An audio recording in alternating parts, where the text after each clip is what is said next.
Hello, my name is Hannah Matthews. I am Senior Curator at the Monash University Museum of Art. Welcome to Form and Content. This program is a mix of live and pre-recorded events featuring the voices of renowned First Nations, Australian and international artists, designers, architects, curators and academics.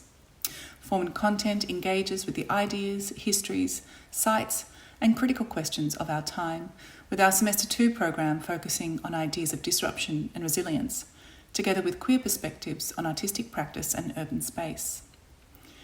Today's Form and Content takes the format of an in-conversation between artist Sarah Rodegari and architecture critic Dr. Naomi Stead. It's titled Walking, Talking and Accountability. Sarah is a Sydney-based artist who creates site-specific performances and text-based installation.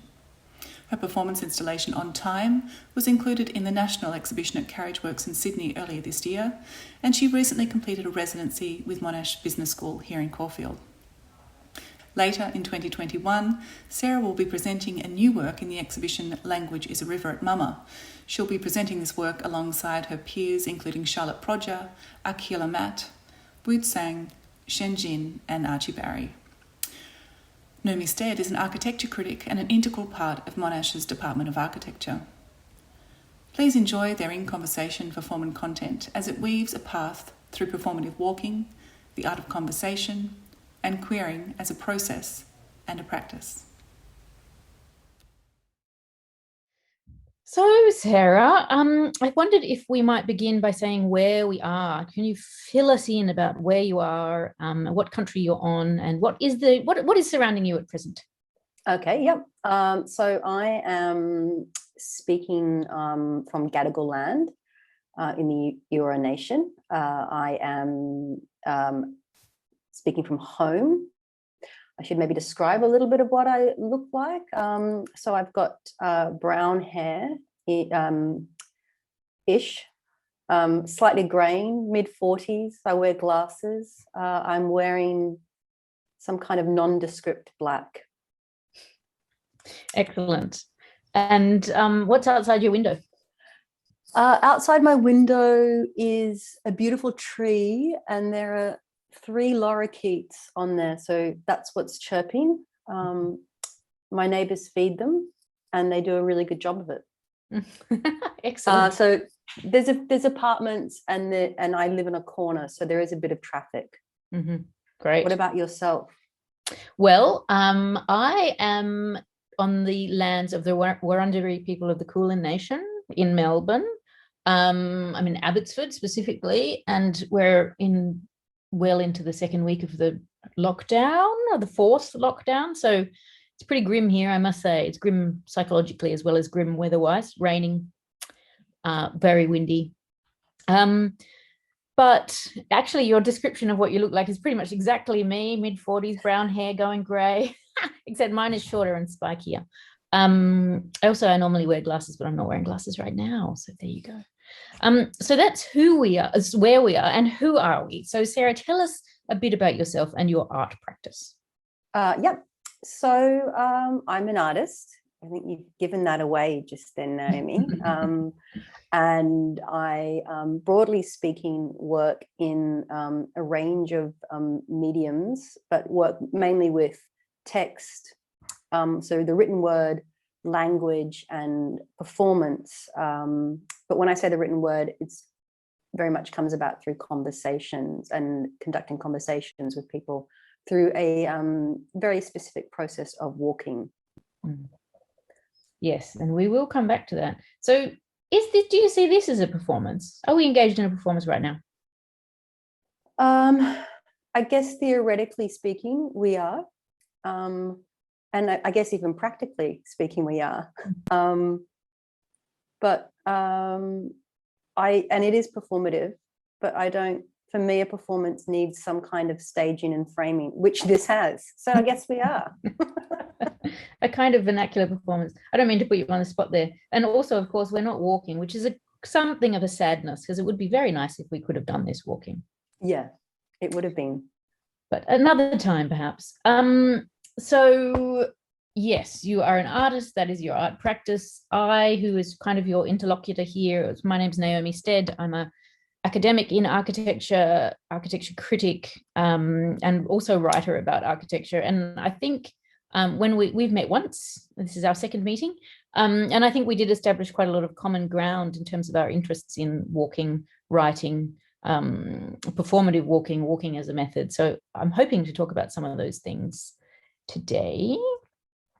But I thought, or we thought, we might start with you talking a little bit about the residency that you've recently been doing at Monash University in the business school. Can you tell us what you did and why?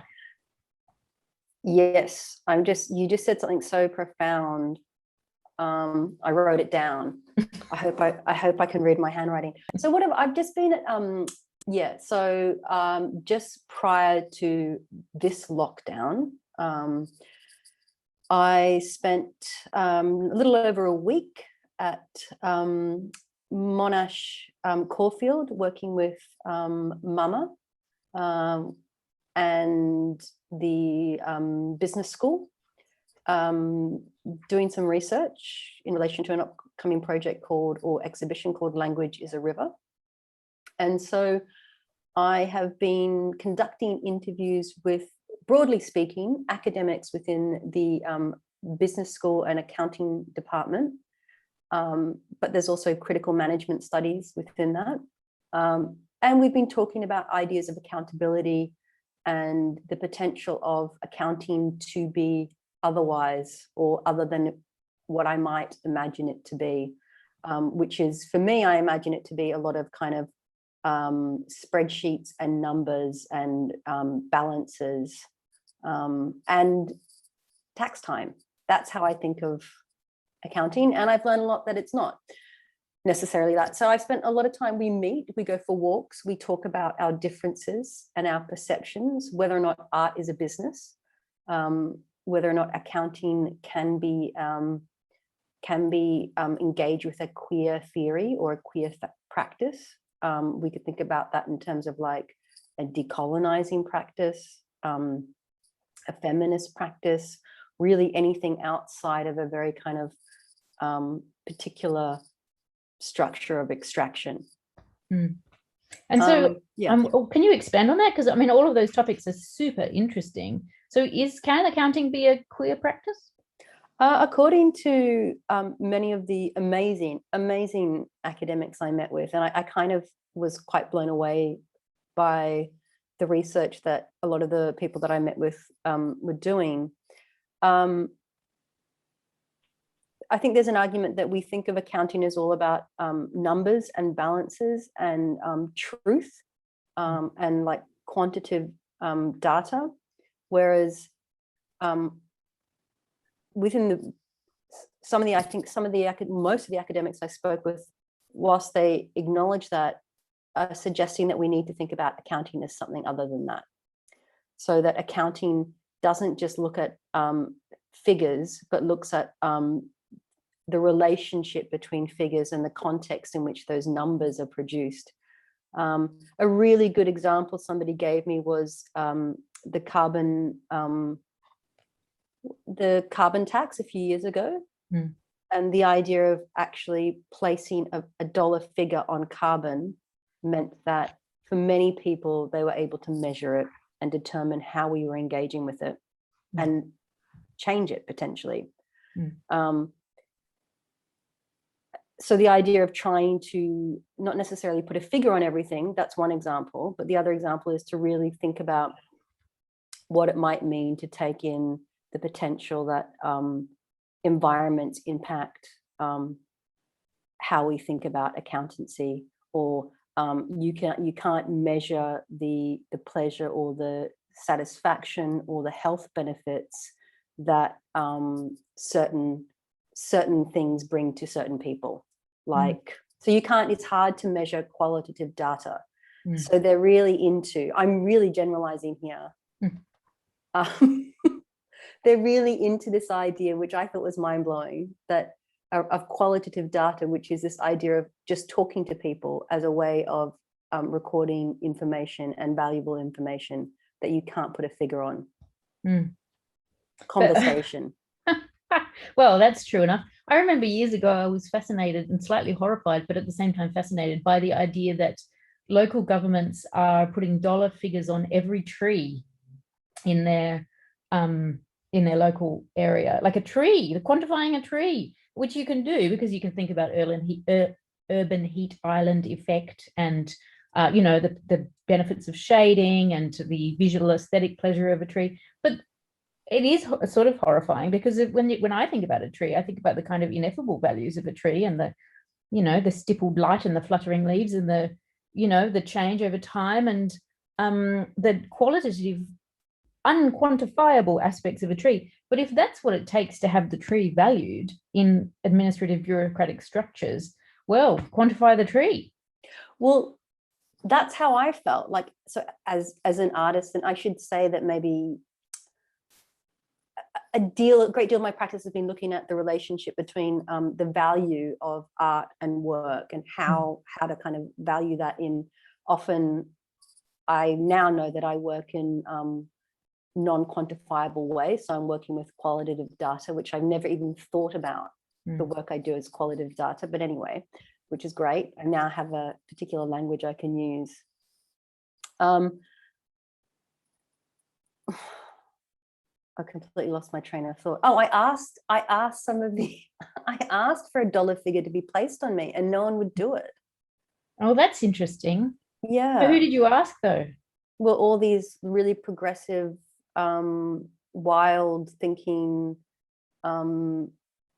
multiple PhD academics in the business school.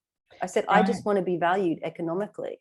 Yes, but maybe it had to do with the framework that you're coming from. Because, for example, if you spoke to a health economist, they might be able to give you a figure, like based on, the value of your organs and your. I'm wondering. Yeah, no, they could have. That's a really. I need another residency in the Faculty of Medicine. Yeah, somebody's listening. So I mean, so I'm trying to think of other examples that I thought were quite incredible in terms of thinking about how we value what we do. So we, in a general sense, of people, and value, I think, intersubjective relations as something that can't be quantified, and we have to acknowledge that.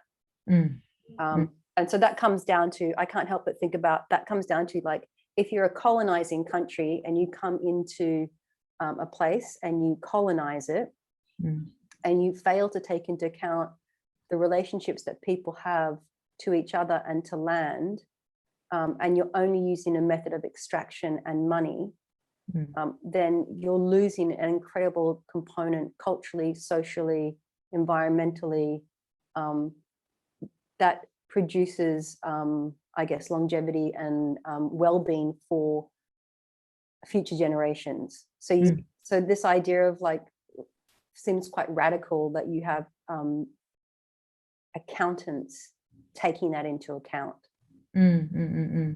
Yeah, it does seem radical, and also kind of methodologically tricky, because I suppose what you're talking about there won't fit on a spreadsheet. Because I guess I would have thought, or maybe still think that, or have thought that accountancy is very similar to what you described: spreadsheets, numbers, figures, balances, things that add up, things that are thoroughly factual, tangible, positivist, you name it. And then the fact that what you're talking about, culture and interpersonal relationships and, the ineffable, cannot be fit on the spreadsheet or entered into the, let's say, the database or whatever, is part of why it hasn't been valued. So it's about how it's recorded, perhaps, partially. Yes, I think it is. I mean, I'm not an accountant, but or even invested in ideas of, like, this is when I also learned about, like, critical management studies or management, and thinking about how can we think differently about the language we use at work in the business that we do, that sits outside the idea of profit and loss in terms of making money. So you could be making a lot of money, let's say, like a company like Amazon, but you're not necessarily taking into account the well-being of your staff, or the environment, and that is a loss in relation to your profit. But what we can't seem to understand, or what I can't seem to understand. And maybe Naomi, you have a suggestion here, is how do you change a psyche in which you actually come to value how somebody feels over making money? Yeah, well, that's one of the big questions, isn't it? It's one of the central questions of the age. And it's, I mean, obviously, as you know, my discipline is architecture, and these questions of art and money, obviously very pronounced in art practice, but extremely pronounced in architectural practice, which it is a business. It has to be commercially viable, otherwise you can't keep doing it. And, you know, there's all sorts of like aphorisms around that architecture is art with a paycheck. Architects make art with other people's money. You know, there's a real tension there. And actually, in my research, it's discovered that the tension actually plays out internally, that someone studies architecture for 5 years, they think it's going to be a creative practice and that they'll contribute to the common good. They believe in design as a practice, but then they will encounter clients who are mostly interested in making money. And that is not what most, obviously architects are responsible and they make money for their clients if that's what their clients want, but that is not the main goal. So what do you do if your values are out of sync with your clients' values and they are the ones who are paying the bills? It's a really tricky question. What do you do? Well, you try and balance it. I mean, actually, in reality, what a lot of architects do is they just do a whole lot of unpaid work to make the project better, so that A, they make money for the client, but B, they also contribute to the common good and the public domain and you know, a quality built environment. But they do that at their own cost. And I mean that, you know, internally in terms of their own well-being, but also in terms of the viability of their businesses. I think I'm going to bring this down a notch, but I have to ask this question. Why? I read somewhere, and by no means have I done thorough research. I read somewhere, though, that TV shows like Grand Design, yes, are problematic in terms of how we think about maybe the potential of what architecture can be and in reality what it is. I can see what that argument probably is, and it would be, I can see several aspects of that. One would be that it's entirely domestic. Grand designs are always houses, and arguably architecture can make a much greater contribution in public buildings.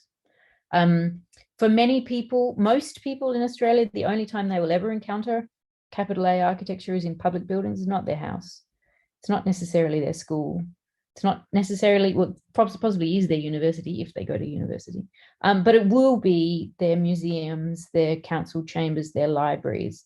You know, there is architecture in those public buildings. So that would be one thing, that if Grand Designs focuses on the domestic. Another thing might be that it's obviously it's a TV show, it's entertaining, it's scripted reality, non-scripted reality television. So it ramps up the drama in a way that is very you know, compelling as narrative. You know, I'm fond of Kevin McLeod myself, and you know, it always is drama, like the baby's about to be born or the winter's about to arrive. You know, there's always some pressure, which is not necessarily realistic, although it is to some extent. But the third thing is it frames architectural practice, it frames architecture as real estate. I think for me, that is the biggest problem, because architecture is so much more than real estate. It's not just about creating assets and financializing the built environment. That's, I mean, which brings us back to accounting, right? Like the financialization, particularly of housing, is a complete paradigm shift from where we were after the Second World War, where housing was seen as a human right. Housing is a human right under the statutes of the United Nations. So, but is there anyone in Australia talking about housing as a human right? Are the governments talking about that? No, they're saying your house is your biggest asset, pour your money into it. It doesn't matter that it's totally unaffordable for the coming generations. Boom, as a bank of mum and dad are helping people who are already rich onto the property ladder, and everyone else can go and, I won't say anything crude. Anyway, sorry, that's a bit of a rant on my part. Well, I mean, you brought it back around to accounting, accountability. as in a government needs to be accountable for the living conditions of all its people. And the idea of architecture being so much more than a domestic space. I can't help but think now that architecture, of course, you know, this idea of architecture, so buildings are built to last, or they were. Now Well, they're not. Yeah, not so much anymore. About 30 years for a business, for an office building. I've got so much I want to talk about, like the new building behind me, but I can't. And I feel like we can't. You've just opened up a whole other a can of worms in terms of real estate in Sydney, which we have to move. We have to move this because I'm too excited. I know. We'll become depressed as well. Hey, look, let me take a little swerve. Can I take a little swerve? Yeah. Because I was thinking just the other day, I read something and it's really stuck in my head that, you know, when people talk about Manhattan Island, New York, Manhattan Island, and how the local Native American people at the time of colonization sold it, quote unquote, for a string of beads, quote unquote. Do you know, are you familiar with this story? Not really. I just got, and then I thought, is Turtle Island the name of New York City? New York? Yeah, like yeah, exactly. The long skinny one. Please go on. Yeah. So, and I've always just sort of thought, I've never really thought about it properly, but I suppose I always thought, oh, well, geez, that was sold pretty cheap, wasn't it? But the other day I was reading something and it said, no. It's very likely that they thought that they were basically saying you may cross through our land or possibly use it, but, and, you know, and this will be the price of that temporary use. But they didn't think they were selling title to their land forever.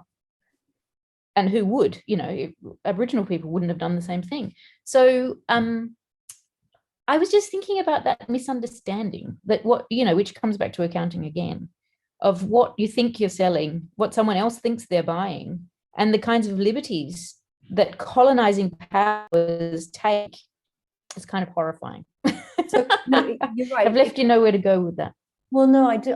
What do I know where to go to? I was thinking ideas of possession, ownership, loans, agreements, this kind of language, which I think is very much a language of capital, how it impacts on how we navigate generally our way through things.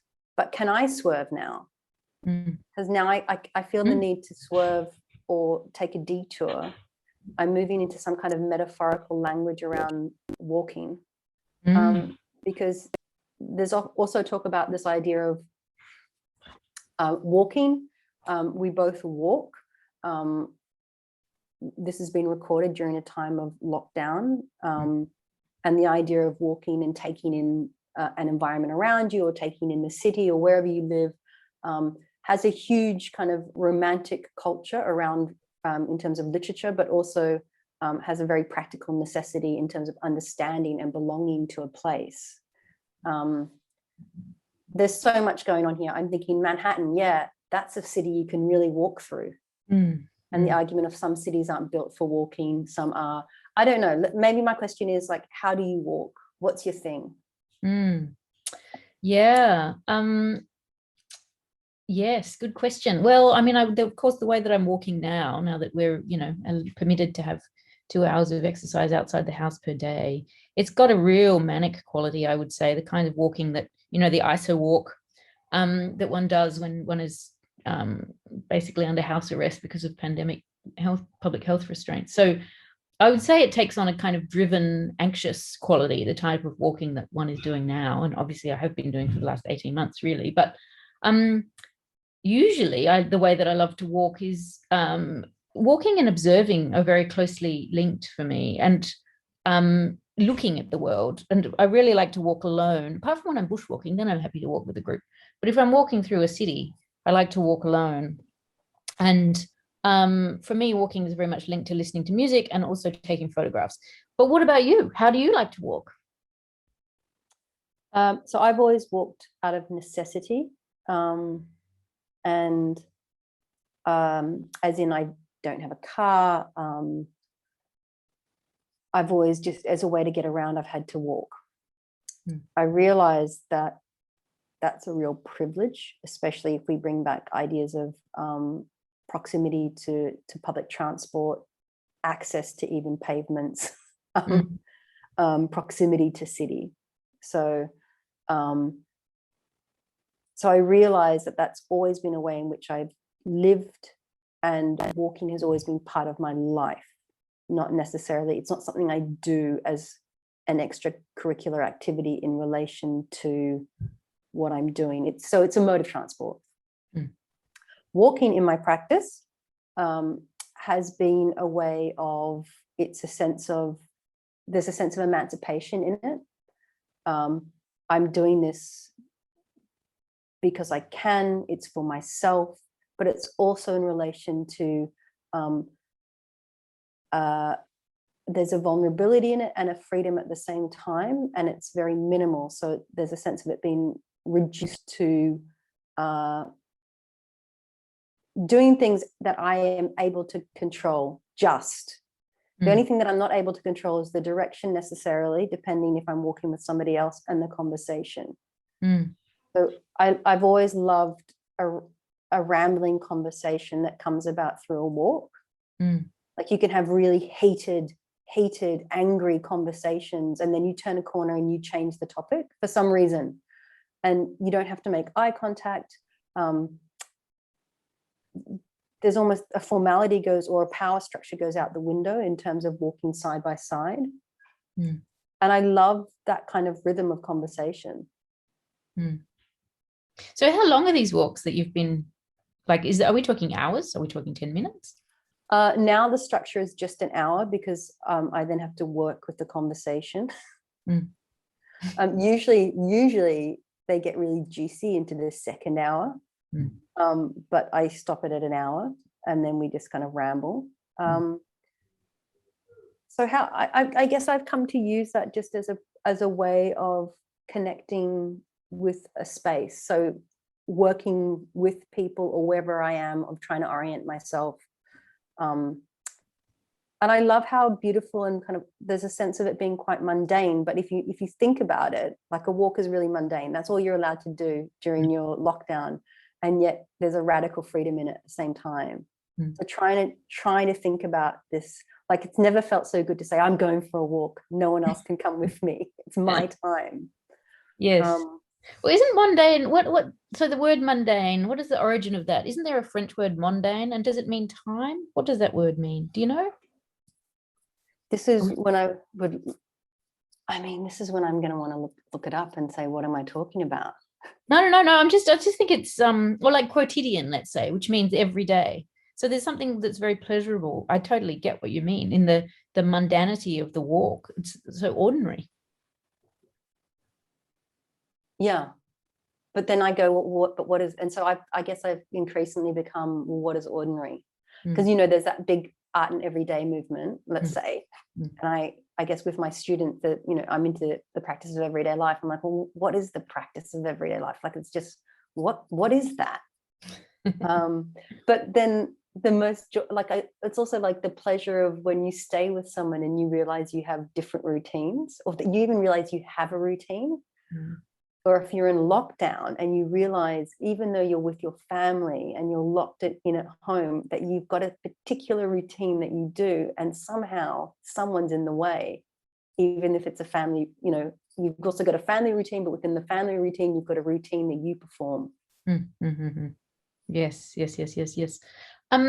A few years back, you did a work which I've forgotten the name of, sorry. And I believe it was either in Wollongong or Newcastle, where you walked with women who had walking as part of their work. That's a real tongue twister. Yeah. And can you tell us a bit more about that? Sure. Firstly, it was in Lismore. Not Wollongong, not Newcastle, Lismore. Which is on a kind of the border of, towards the border of, or near Byron, towards the border of Queensland. And I guess I was there for an exhibition on art and walking. I should say, like in 2011, I moved from Melbourne to Sydney, and I decided I was totally distraught about leaving Melbourne. I loved Melbourne so much. And I had to go back to Sydney, and I thought that in order to process that letting go of leaving Melbourne, I walked from Melbourne to Sydney along the Hume Highway. And so since then, this idea that like that's like a grand performance art gesture. And so since then, this invitation to walk and in relation to art has kind of come up a few times. And so I was interested, but in Lismore, I was interested in walking with women who walk as a process in their work. So who has to walk for their job, which coming from a city like Sydney and living in the inner city makes perfect sense to me. But when I got up to Lismore, that wasn't necessarily the case. It was a way to understand the town or city that I was in. And also I work in relation to sight. So I'm this idea of coming, arriving, wondering what's happening here and wanting to kind of make a connection with the place. And so I walked with 4 women and who had various practices, different kind of relationships to land. And we all walked for about an hour and just really talked about literally anything. It was very, very random. But I think what becomes so beautiful about that is how awkward it is to walk with a complete stranger. Like, it's unbelievably awkward. And so everyone gets on board and goes, yeah, I'll do the walk. And then we kind of like, so what are we going to talk about? And I have questions, but I'm looking for those.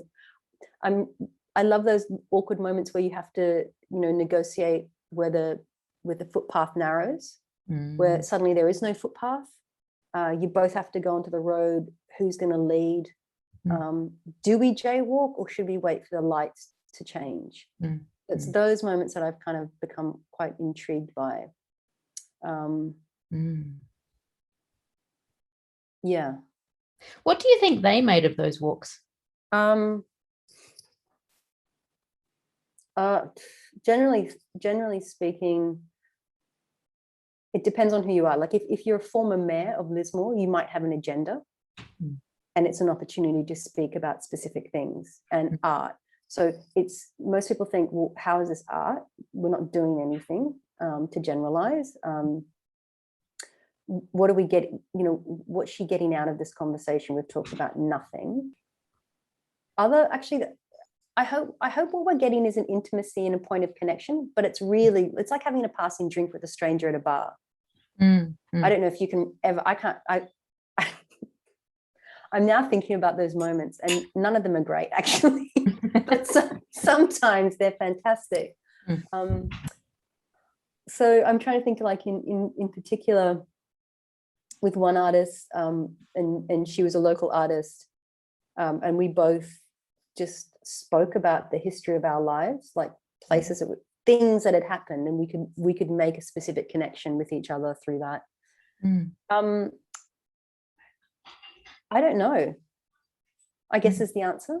That's not a very generous answer, really. No. It's a perfectly acceptable architecture. I was just going to say, I'm so fascinated that you're interested in the awkwardness and that you feel okay to sort of sit in that awkwardness. And obviously a benefit or a value in the awkwardness, stay with the trouble, as it were. Because I guess, gosh, many people are not comfortable with awkwardness, and I probably would put myself in that same category, that I often feel that like my awkwardometer, my internal awkward, measurement system is like so finely calibrated. It's like a Geiger counter. And, one develops measures or techniques for smoothing awkwardness. I can't even watch awkwardness on the television. I literally have to turn the television off. Like reality TV, I really can't watch it because it's too awkward. It's somehow there's some kind of visceral response. So it's great that you're good with awkward. I'm just thinking, am I good with, I think I've had to be in relation to just, I think, moving around a lot as a child, being different, or what difference means. I I think about awkwardness, I just want to say when I'm like, I love awkwardness, and like there's a way of maybe managing it. Is this suddenly awkward? But I do think like, I love awkwardness, like the awkwardness in Antiques Roadshow.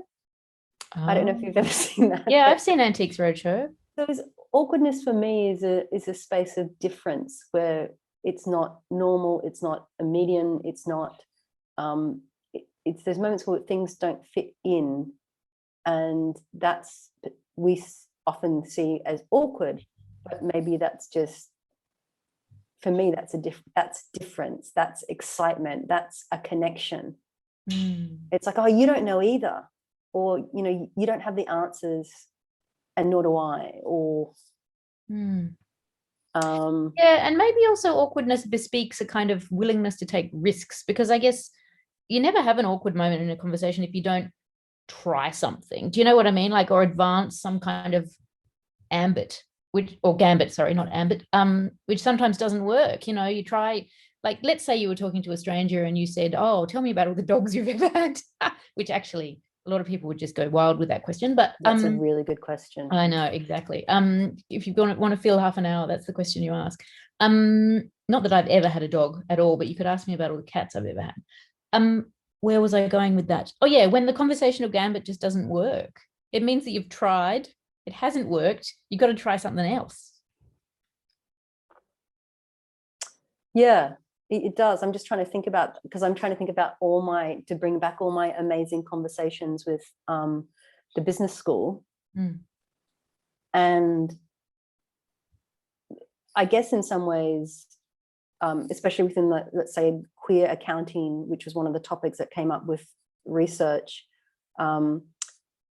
is that like that feels so, for like, that's awkward because there's no accountability there. And for a moment, I feel like you're free-forming and you're lost. I want something to be grounded. And so I'm thinking about this idea, gosh, I've just maybe lost my train of thought then again, but. Well, let me leap in and buy you some Great. time. Thanks. Because the queer and awkward, they do live together.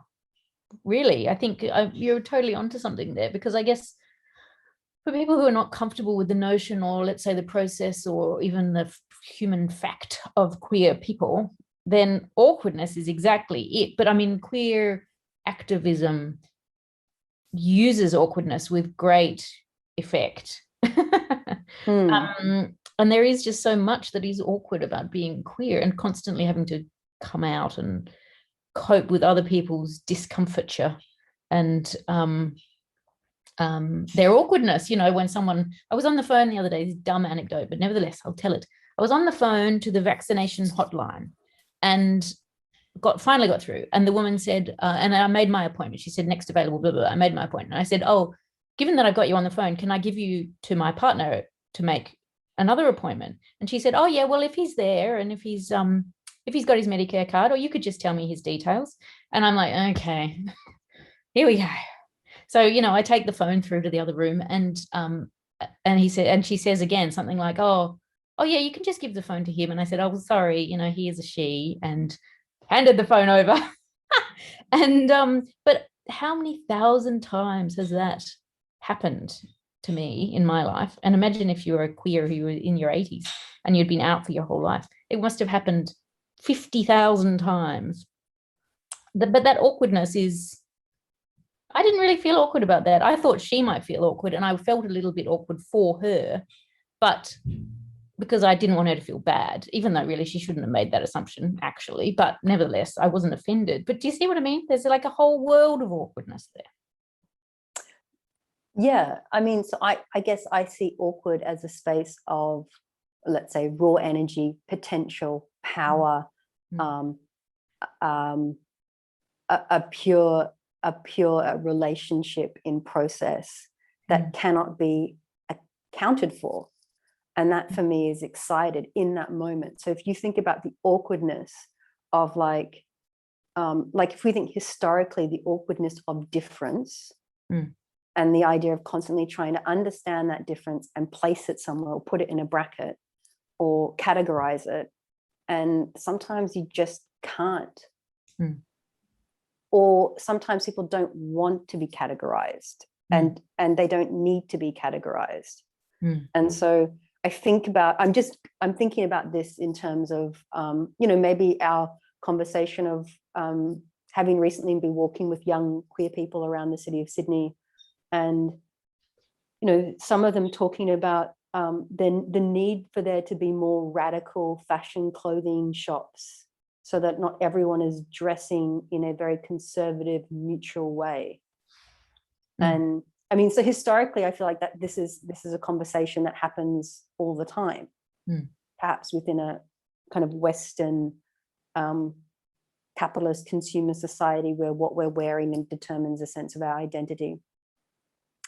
But I was like, I was feeling, I felt awkward in those conversations the whole time because I had no idea. Again, maybe I just put myself in those positions. I seem to like it. I felt very awkward understanding different types of fashions that I couldn't quite place. Yes. Well, maybe you do this to yourself. I suppose awkwardness is being slightly off balance. It's being slightly unstable or encountering the unfamiliar or the slightly frightening, maybe. Well, I think I guess I want to create a space that is vulnerable and okay for a different way of thinking or speaking or sharing ideas. That's what I think I'm trying to do in looking at the negotiation of, I don't know, a footpath.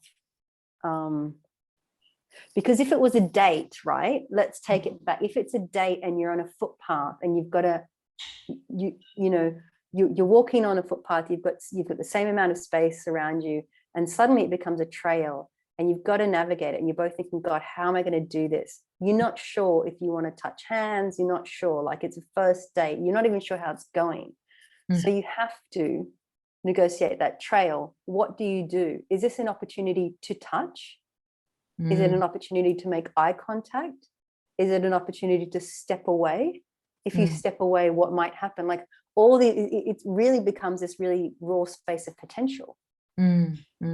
Although interestingly, I wonder whether the walking is useful because of the kind of impetus or momentum or like literal movement. It helps you to move through the awkwardness, the space of the awkward. If we spatialize the awkward, it somehow makes it, I wonder, a bit more bearable, because also there can be silences whilst walking which are not awkward, which are beautiful, companionable moments of non-awkwardness, togetherness. Oh yeah, okay. That's the whole point of doing the walking conversations, is so that people don't feel awkward. See, I don't know, when you talk about, it's so beautiful to hear your description of like what happens when the footpath runs out and who goes first, and because it's a kind of dance or negotiation that you're doing at that point. But I would say, I mean, not having been there and obviously not being you, but I just wonder if that's less of an awkwardness and more of a, well, as you say, a negotiation, like a, it's an interaction, but not necessarily an awkward one, because you're thinking, well, I want to be polite, but you don't want to be overly diffident, and you want to make space, and do you want to lead or do you want to follow? I don't know. I'm just thinking into that.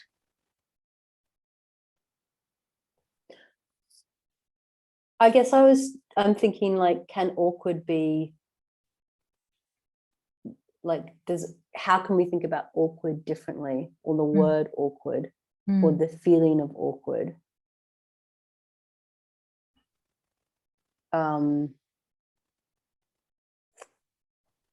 So that it has a potential to be empowering as opposed to, I guess, disempowering.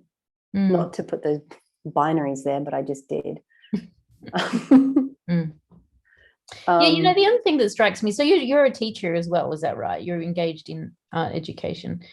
One of the things that, as I'm sure you learned, and I certainly learned as a young academic or person teaching in a university context, is when you're doing small group teaching, you have to be comfortable enough to pose a question, or someone poses a question. You have to be comfortable with the silence, which is an awkward silence, no question about it. But a well-trained teacher will not jump in will leave the silence because then someone will feel, well, either they can't stand the awkwardness anymore and they're going to have to say something, or they'll think that I can speak now. There's a space for me to speak here because the silence is stretched on. So, and inexperienced teachers will often leap in and they just won't be able to cope with the silence, and they will fill it. But you know, like everybody's got their sort of durational awkward tolerance, and you know, being able to hold a silence for 10 seconds in a group, let's say 10 seconds, rarely goes longer than that because someone just breaks. But I just think that's quite interesting, because the one who has the greatest tolerance for the gap, for the awkward silence, is somewhat in a position of power. I don't know. What do you think? I agree with you absolutely. I'm really learning to not fill the silence as a teacher. I'm going to use the 10-second count this week. I think you forget that people have multiple things going through their mind whilst they're still in conversation with you or listening to you. And I think this goes with teaching or even just a general conversation or going for a walk.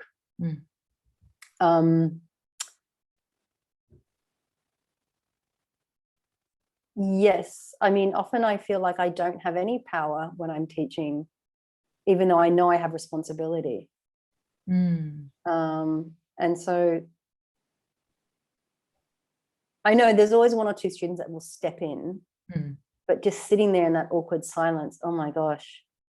Yeah, it's hell. Let's be frank. It's hell. It is, but it's hell for everyone. And I think what's important about it is that, I mean, often a dominant person in the group, a dominant student or someone who's very extroverted or whatever, will consistently leap in. But also it sometimes does make the space for someone who's less forthcoming, actually feels they can speak or they will speak or they must speak or whatever the case may be, into that silence. Can we segue, just if this is a segue, we said that we would potentially talk about the idea of the essay as a process of walking. And I guess I teach writing. So can I bring this up in relation? I teach writing, which doesn't mean I do it. But maybe I could ask you in relation to the idea of an essay as an act of walking, how that might manifest for you. Yeah, well, I guess for me, they've always been linked. I mean, partly because of that long literary tradition of essays about journeys, walking journeys, like, you know, Virginia Woolf, for example, or the situationist essays, or the situationist walking practices. That's what I wanted to ask you before. Have you ever done that kind of like walking game, you know, turn left, turn right, turn left, turn right? No. That can be quite fun. Although I must say I'm a bit, being a person who's quite impatient about orthodoxies, I find the kind of orthodoxy of the flaneur, you know, like if you start talking about walking and writing, or even just walking, the figure of the flaneur looms large, and I just find that a bit boring, frankly.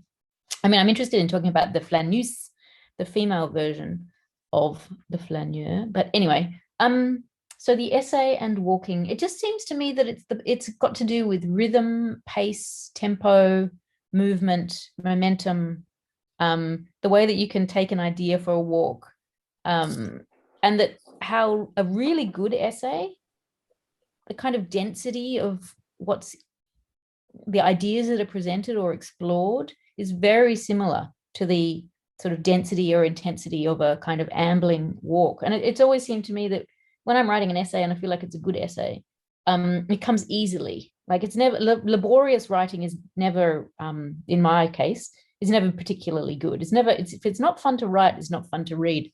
But when it is fun to write, it really feels like I'm sort of linking arms with someone, my reader, whom I may never meet, and going for a walk with them. I mean, I really envisage that. Yes. Is it like that for you? I'm just wondering if I'm going to encourage my students to watch this. And so, but I think I'm quite honest in saying that I find writing so incredibly difficult. And I grew up learning to speak many languages, and I just have English, unfortunately. And so, but there's different, like, sentence structures come into how I speak, or different sentence structures and different grammatical structures. So an essay is, I agree, this idea of thinking as taking an idea for a walk. I'm a firm believer in using very simple language. And I've worked really hard at almost reducing my language to the most, to being as simple as possible. What else do I, but then I think maybe a nice way for me to think about it is that an essay is also a conversation with an idea that you're sharing with a reader. And so that's why I'm trying to kind of get my ideas out and make them as simple as possible. But I find that very hard. I mean, I think most people do. It's not an easy thing. Well, maybe not you. Oh, no. I find it hard as well. Although, interestingly, I mean, I think the way that I write is very much linked to an architectural training. So I tend to kind of lay out everything I think about a topic, and I kind of lay it out on a table, not literally necessarily, but to write out everything. But then the challenge is to hook it together in, like a chain of monkeys, to put it into a sequence. So often, and maybe in fact, this is another way in which an essay can be like a walk, in that it's sequential, one thing after another. And the pace has to be right, and the companionability has to be right. And so for me, after I've written everything I can think of on a topic, which of course leaves me with 20,000 words, the point then is just to find the starting point, the beginning. And then I can just hook it all together. The sequence emerges, and then most of it I just chuck in a drawer and never use again. Then I have a 3,000 word essay.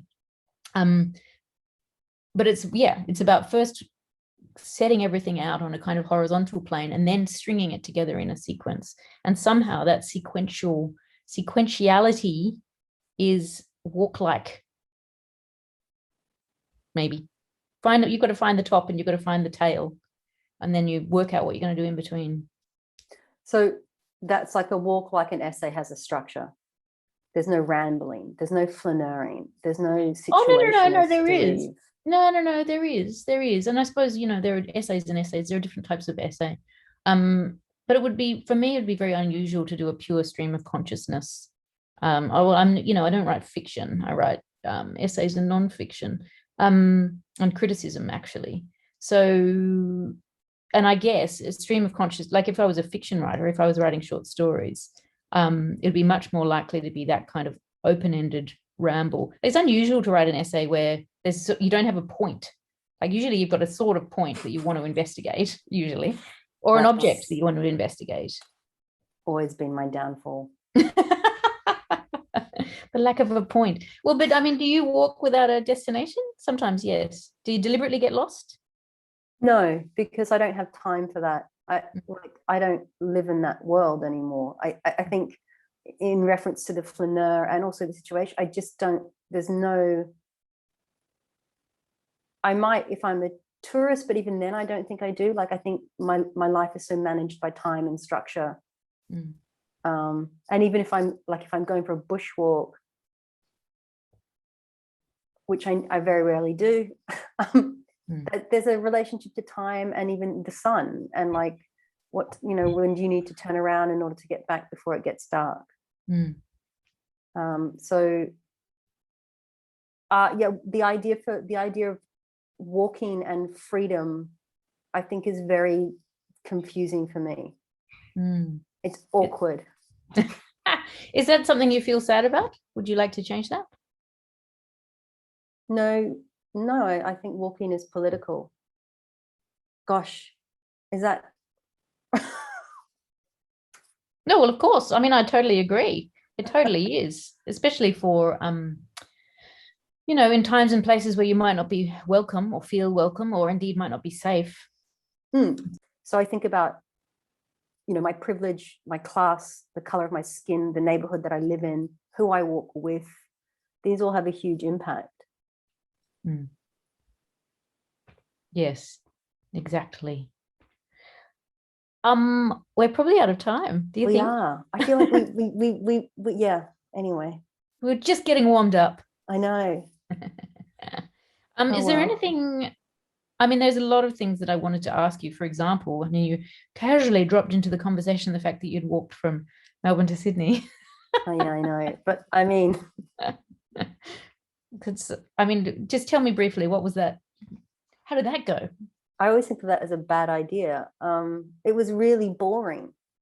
It was cold. It was boring. It's amazing how, like, when you do the drive, you go, God, it took me 3 days to get to this town that, like, was literally 45 minutes out of Melbourne. Mm. And it wasn't about, there was no, I guess that romantic wanderlust doesn't, because Australia is so imbued with a bleak colonial idea of like othering, but really you kind of also like that idea of the scary truck driver who's going to abduct you, and like it just doesn't, it exists in a very different way. I imagine if I was a burly bloke, that would be different. If I had another relationship to land, it would be different. If I had a relationship to Indigenous histories as I was walking through, it would be different. But at the time, I was like, it was winter, it was crazy. And Well, Australia doesn't sorry, have that, sorry, it just doesn't have that walking culture like, say, the UK does, where you kind of move from one place to another, and you can cross property by means of some kind of a common law, I think, that allows you to cross through. Yeah. But also the route that you took, because you're on the Hume Highway, right? Which is very traffic oriented and also heavy traffic. So I took secondary roads whenever I could, which is as much as possible. And then I was allowed to take lifts. And then towards the end, I was taking more lifts than I perhaps should have. People came and walked with me, but not, like, that became really hard because I was in my own moody little space by then. Police would stop to see what I was doing, but not often, not to see if I was okay. It was interesting to see what kind of came out. Yeah. It sounds like the world's slowest road movie. Yeah. I'm just trying to think of if that was like, I don't know, if that was a Wong Kar-wai film, it would be really slow. Even slower than they normally are. So I guess, yeah. Well, I think our brief was to talk about performative walking, which we have talked about, the processes of queering, which we have talked about, and the art of conversation, which one might say we have enacted.